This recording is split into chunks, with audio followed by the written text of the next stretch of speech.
Bonsoir à tous et merci d'être restés sur notre chaîne. Tout de suite, le sommaire.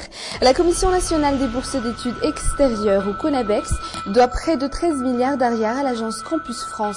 Il n'y aura donc pas de bourse pour les étudiants malgaches à l'étranger pour cette année universitaire.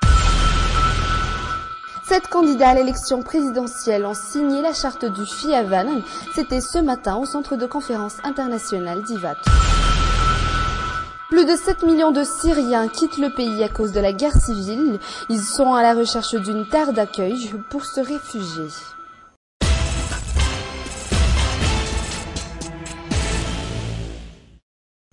Nous allons commencer ce journal avec les actualités de la circulation. Les chauffeurs préfèrent soudoyer les agents de la circulation lorsqu'ils reçoivent une contravention.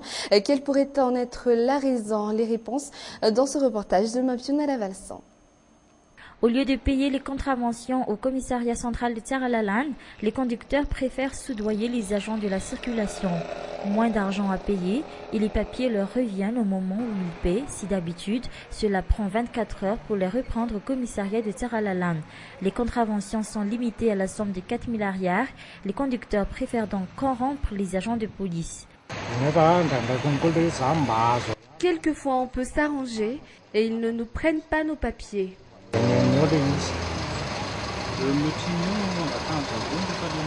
Les contraventions dépendent également des agents qui les donnent. Pour certains, c'est directement la fourrière. La somme dépend des infractions qu'on fait, mais c'est toujours autour des 5 000 arrières.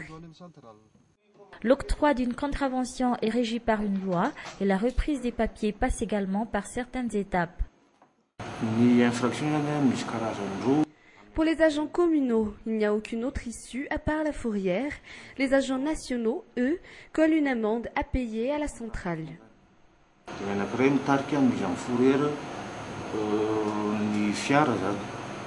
En général, il existe 2 sortes d'infractions, les simples contraventions et celles qui entraînent la mise en fourrière. Si le conducteur qui a commis une infraction a été verbalisé par la police, on lui donne une fiche de contravention. Il aura ensuite 48 heures pour régulariser sa situation. Mais toutes ces contraventions sont retenues par écrit, mais tous les conducteurs doivent tout de même connaître la somme qu'ils doivent payer lorsqu'une loi a été transgressée. Un seul geste de trop ou de moins peut s'avérer fatal lors des premiers secours. Et pourtant, maîtriser ces gestes n'est pas encore donné à tout le monde. Le point dans ce reportage de Anne Muriel et de Nzara Ranjiansou. Les premiers secours doivent durer 10 minutes sur un sujet conscient ou inconscient. La première étape serait d'effectuer le massage cardiaque externe s'il s'avère que le sujet ne respire plus.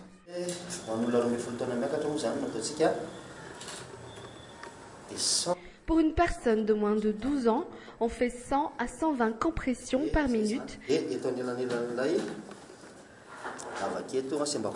Les massages sont faits entre ces 2 points du cou et de l'estomac.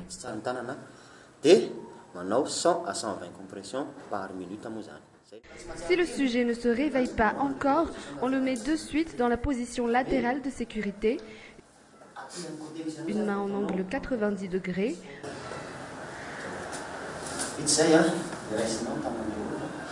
L'autre main dans la position d'un coussin, puis retourner la victime,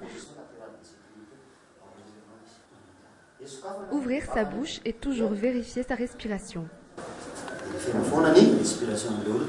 Il est nécessaire de connaître tous ces gestes de premier secours à appliquer. Les gens sont habitués à tout de suite remettre une jambe cassée à sa place, ce qui est totalement à éviter. Ce qu'il faut faire, c'est d'immobiliser la jambe et la victime pour justement éviter d'empirer la blessure. C'est un exemple de tout ce que chacun doit savoir en matière de gestes de premier secours. Des gestes de premier secours que les chauffeurs ont appris lors de la formation donnée par la Croix-Rouge malgache. Comme il a été annoncé dans le sommaire, la Commission nationale des bourses extérieures, ou la CONABEX, s'est endettée de près de 13 milliards d'arrières, une somme qui doit être versée à l'agence Campus France, une branche chargée de veiller au bon fonctionnement de l'étude des jeunes malgaches en France. Les étudiants rencontrent donc des difficultés. L'octroi de leurs bourses pour la nouvelle année universitaire sera rompu. C'est un reportage signé Armi Sarah Koutpe. Après le 30 juin 2012, les étudiants malgaches en France n'ont plus reçu de bourse d'études de la part de l'État malgache. Campus France serait seulement pris en charge leur bourse pour le mois de juillet 2012. Cette structure a dû payer la somme de 182 825 280 arrières pour 294 étudiants. Au mois d'août et septembre 2012, plus rien. La CONABEX ne paie plus les bourses d'un montant de 11 milliards d'arrières. Un montant réparti comme suit. Depuis l'année dernière, on constate une hausse considérable du nombre des boursiers malgaches pris en charge par l'État. Le doute plane quant à leur admission dans la liste des boursiers. De plus, Campus France ne reçoit plus la liste des étudiants boursiers émanant de la CONABEX depuis l'année universitaire 2012-2013. Le cas des étudiants malgaches bénéficiaires d'une bourse d'État aurait dû être discuté en Conseil de ministres cette semaine, mais à cause de l'absence du ministre de tutelle, c'est reporté pour une autre fois.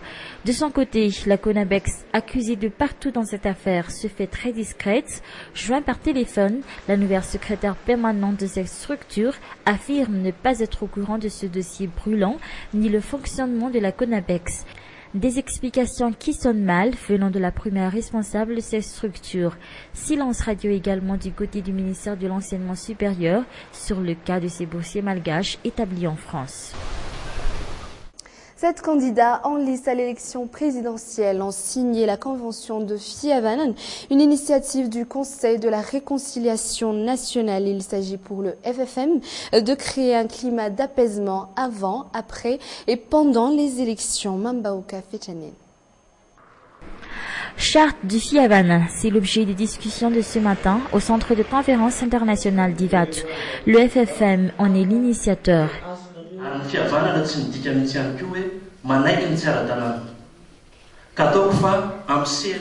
Le débat tournait autour des sanctions à imposer aux candidats à l'élection présidentielle ne respectant pas cette charte de Fiavanen. Mais apparemment, à l'issue de la réunion, il n'y aura finalement pas de sanctions. Les candidats ayant répondu à l'appel du FFM ont accepté de signer la charte de Fiavanen.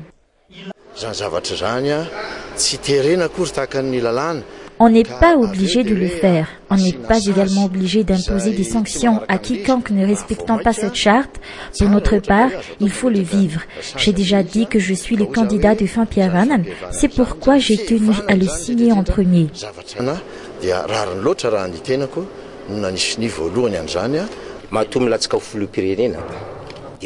Quand on se porte candidat à l'élection présidentielle, on doit tenir sa parole. Ce n'est pas la peine de le faire si on va renier ce que l'on a signé plus tard. L'initiative du FFM tombe à point nommé en cette période critique. Malgré tout, seulement quelques-uns des 33 candidats en lice à l'élection présidentielle ont signé la charte de Fiavanen. La couture, un métier comme tous les autres, mais qui exige une certaine minutie. Nos journalistes vont détailler dans ce reportage le quotidien d'un couturier qui exerce ce métier depuis 28 ans. Saint-Adjaman-Narif et Vianel. Il faut une semaine pour arriver à coudre un ensemble costard et pantalon. Voici ce qu'il y a à l'intérieur, une toile tailleur. Il y a également ceci, du vrai tissu. Cette doublure en percaline. De l'autre côté, les fils apparaissent comme ceci. C'est pour le deuxième essayage. Ensuite, on défait toutes les coutures, on recoupe les tissus et c'est là que le vrai travail commence. Cela fait 28 ans qu'il fait ce métier. Il travaille surtout sur commande, comme celui-ci, un costume de mariée qui n'attend plus que le propriétaire vienne le chercher. Ce gilet appartient aux mariés. La couleur suit le thème qu'ils ont choisi. dia arakarak'izay ny ampiarahany aminy dia mahita zao tsika hoe fonosiny ty bokitra ty am'ty gilet ray. Ici, même les boutons ont été recouverts de ce tissu.